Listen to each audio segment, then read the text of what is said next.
पालक यानी स्पिनच, जिसमें खनिज, लवण तथा विटामिन पर्याप्त रहते हैं। इनकी पत्तियां एवं तने साग के रूप में खाए जाते हैं। इसमें विटामिन ए और विटामिन सी पाया जाता है।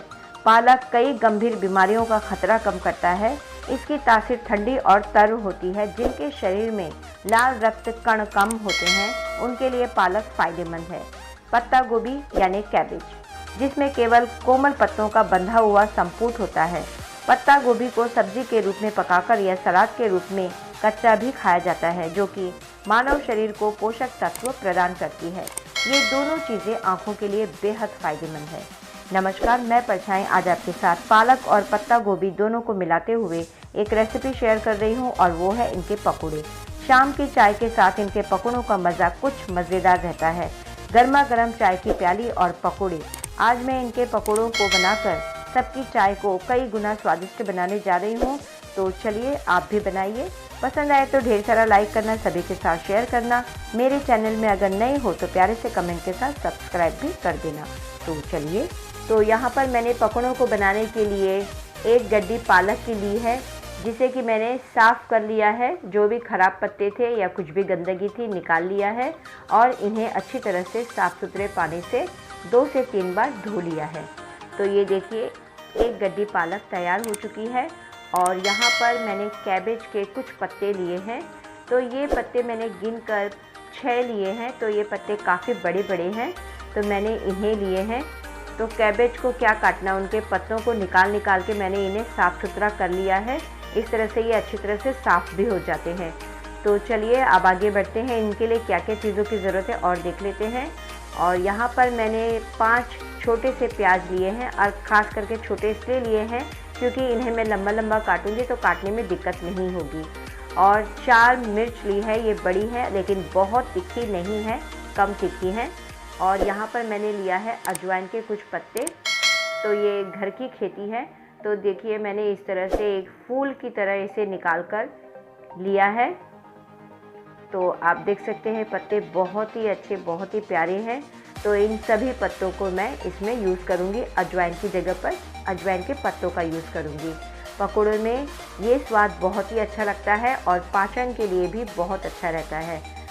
तो अब आगे क्या लेना है उसे भी देख लेते हैं। तो यहाँ पर मैंने थोड़ा सा धनिया पत्ता लिया है। तो धनिया पत्ते का भी अपना एक स्वाद रहता है, एक विटामिन रहता है, तो उसे भी मैंने ले लिया है। और ये मैंने साबुत धनिया और थोड़ा सा जीरा लिया है। 1 चम्मच साबुत धनिया, आधा चम्मच जीरा। इन्हें मैंने अच्छी तरह से धीमी आंच में थोड़ा सा सेक लिया है, और अब इन्हें मैं कूट कर लूँगी, या तो आप मिक्सी में दरदरा पीस सकते हैं। तो कूट कर भी ये दरदरा ही होने वाला है। तो चलिए फटाफट से इन्हें कूट लेते हैं। इन्हें गरम करने के बाद इस तरह से पीसेंगे या कूटेंगे तो ये बहुत जल्द हो जाते हैं और बहुत अच्छी तरह से दरदरा सा पिस जाते हैं। तो ये देखिए तैयार हो चुका है। तो ये 1 चम्मच है, 1 चम्मच भरकर मसाला है। तो ये हम पकौड़ों में यूज़ करेंगे। और यहाँ पर मैंने चने का आटा यानी कि बेसन लिया है, 4 टेबल स्पून लिया है। अगर ज़रूरत पड़ेगी तो हम बाद में और लेंगे। और ये है कॉर्नफ्लोर, तो ये 2 चम्मच टेबल स्पून है। और तो ये देखिए सभी चीज़ें मैंने काट कर इस तरह से तैयार कर ली है। अजवाइन, मिर्च और थोड़ा सा मैंने अदरक लहसुन का पेस्ट लिया है, आधा चम्मच। धनिया भी काट लिया है, हरा पत्ता, और प्याज, कैबेज यानी पत्ता गोभी और पालक को भी इस तरह से मैंने सभी को काट कर तैयार कर लिया है। तो चलिए अब फटाफट से इन सभी सामग्रियों को हम मसालों के साथ मिला लेते हैं और फटाफट से पकौड़ों को तैयार कर लेते हैं, जो कि गर्मा गर्म चाय की प्याली के साथ हम इसे खाएंगे और खिलाएंगे। वीडियो को पूरा ज़रूर देखिएगा। तो यहाँ पर मैंने एक बड़ा बर्तन लिया है। अब सबसे पहले इसमें मैंने पालक डाल लिया है। तो इसे मिलाने के लिए थोड़ा सा खुला बर्तन रहे तो ज़्यादा अच्छा रहेगा, जिससे कि हम सभी चीज़ों को अच्छी तरह से मिला सकें। तो अब मैं इसमें डालूँगी पत्ता गोभी। तो पत्ता गोभी को मैंने इस तरह से 1-1 इंच के माप से काट लिया है। तो इतना ही बड़ा काटे या तो और भी छोटा काट सकते हैं। अब प्याज को देखिए मैंने इस तरह से लंबा लंबा काटा है, इसलिए मैंने छोटे प्याज को लिया था, जो कि काटने में कोई दिक्कत ना हो और ये आराम से कट जाए। अब ये रहा हरा धनिया, तो इसे भी मैंने जितना लिया था पूरा का पूरा डाल लिया है। और ये अजवाइन के पत्ते जिन्हें कि मैंने महीन काट कर रख लिया था। और ये है हरी मिर्च और अदरक लहसुन का पेस्ट। आप लाल मिर्च का भी यूज़ कर सकते हैं, या तो आप अपने अनुसार तीखा, आपका स्वाद जो रहेगा उस हिसाब से तीखा बढ़ा सकते हैं आप थोड़ा सा। तो ये रहा बेसन यानी कि चने का आटा, इसे भी डाल चुकी हूँ। ये कॉर्नफ्लोर, तो इसे भी डाल चुकी हूँ। सभी चीज़ें तैयार करने के बाद इस तरह से फटाफट से डाली जाती है तो मज़ा भी आता है करने में। और ये मसाला जो हमने कूट कर लिया था, और ये है थोड़ा सा हींग यानी कि 2 पिंच के करीब है, तो मैंने इसे ले लिया है, थोड़ा अच्छा रहेगा पाचन के लिए। और ये काली मिर्च का पाउडर, तो ठंड का समय है तो थोड़ा सा गरम मसाला यानी काली मिर्च अच्छा रहेगा पकौड़ों के लिए, स्वाद भी आता है। और आधा चम्मच से थोड़ा कम मैंने हल्दी भी लिया है, और यहाँ पर मैंने आधा चम्मच के करीब धनिया पाउडर लिया है, और आधी चम्मच मैंने लाल मिर्च का पाउडर लिया है, तीखी लाल मिर्च पाउडर, थोड़ा सा इसे भी यूज़ कर लेंगे। और नमक यहाँ पर मैं 1.5 छोटे चम्मच यूज़ कर रही हूँ, मसालों की जो चम्मच होती है वो, तो इतना नमक इसमें काफ़ी है। अब इन सभी चीज़ों को मैं अच्छी तरह से मिला रही हूँ।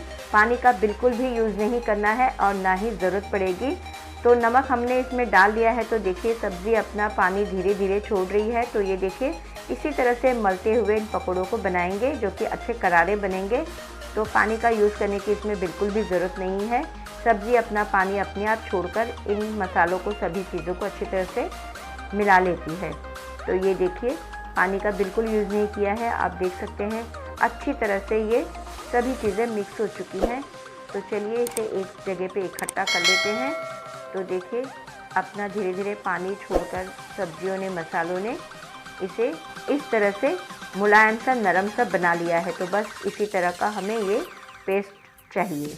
इस पेस्ट को बनाने के लिए मैंने इसमें और 1 टेबलस्पून चने का आटा यानी कि बेसन मिलाया है, और 1 टेबलस्पून कॉर्नफ्लोर, यानी टोटल हमने 5 टेबलस्पून बेसन लिया है और 3 टेबलस्पून कॉर्नफ्लोर। तो चलिए गैस पर मैं अब कढ़ाई रख दिया है मैंने। तो अब इसमें मैं सरसों तेल का यूज़ करूँगी। पकौड़ों में सरसों तेल काफ़ी अच्छा रहता है, और सब्ज़ी में भी तो मैं सरसों तेल का यूज़ ज़्यादा करती हूँ।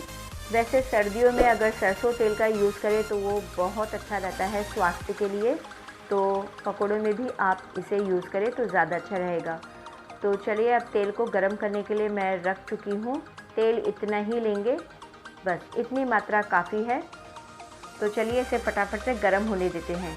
तो देखिए यहाँ पर तेल अच्छा गरम हो चुका है। मैंने गैस की आंच को अब धीमा कर लिया है जिससे कि ये थोड़ा सा ठंडा हो जाए।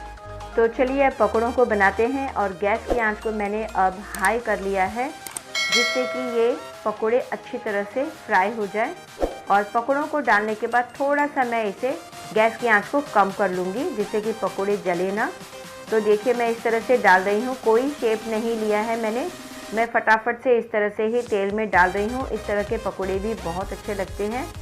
तो अब इन्हें थोड़ा सा मैंने इस तरह से कर लिया है कि जो भी पकौड़े यहाँ वहाँ चिपके होंगे तो वो पूरे के पूरे तेल में आ जाए। तो देखिए झाग बहुत ही कम हो गया है। अब थोड़ा सा चम्मच से इसे हिला लेते हैं। तो अब गैस की आंच तेज़ है तो ये पकौड़े फटाफट से फ्राई हो जाएंगे। तो हमें इन्हें 2 से 3 बार पलट लेना है। तो देखिए मैं इन पकौड़ों को एक बार पलट चुकी हूँ। अब इन्हें थोड़ी देर फ्राई होने देते हैं, कुछ सेकंड, और उसके बाद फिर से इन्हें पलटते जाएंगे जिससे कि ये पूरी तरह से चारों तरफ से अच्छी तरह से फ्राई हो जाए। तो ये देखिए अब ये हो चुके हैं, अब इन्हें निकालेंगे। तो चलिए निकालने की बारी आ चुकी है। तो पकौड़े फटाफट से फ्राई हो जाते हैं। इन पकौड़ों को फ्राई करते वक्त गैस की आंच अगर तेज़ रहे तो कोई प्रॉब्लम नहीं है। फटाफट से पकौड़े डालिए और उन्हें फ्राई होने दीजिए, और फ्राई होने के बाद निकालिए। गैस की आंच को आपको कम ज़्यादा करने की ज़रूरत रहेगी नहीं। तो ये देखिए एक बैच हो गया है। तो मैंने एक बर्तन में टिश्यू पेपर रखा है, तो उसी पेपर में मैंने ये पकौड़े डाल लिए हैं। ऐसे तो ज़्यादा तेल लगेगा, आएगा नहीं उसमें, लेकिन फिर भी जो भी एक्स्ट्रा ऑयल होगा वो टिश्यू पेपर सोख लेगा। तो इसकी जगह पर आप कोई दूसरा पेपर या कॉटन का कपड़ा भी रख सकते हैं। तो ये देखिए दूसरा बैच भी मैं तैयार कर रही हूँ। गैस की आंच तेज़ ही है, तेज़ आंच में ही इन पकौड़ों को हमें बनाना है। तो जब पकौड़े हम डालते हैं तो बहुत सारा झाग रहता है, तब तक हमें इसे छेड़ना नहीं है। जब कम झाग हो जाए तब ही इन्हें पलटेंगे। इसका मतलब ये है कि पकौड़े एक तरफ से थोड़े से पक चुके हैं।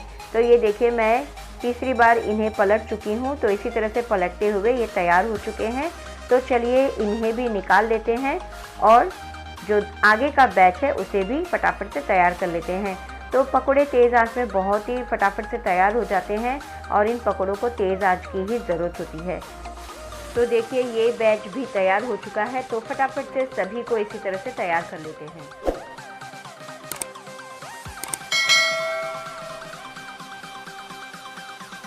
तो अब जितने पकोड़े उस पेस्ट के बने हैं वो सभी पकोड़े मैं इसी बर्तन में डालकर आपको बता रही हूँ। तो इतने पकोड़े तैयार हो चुके हैं।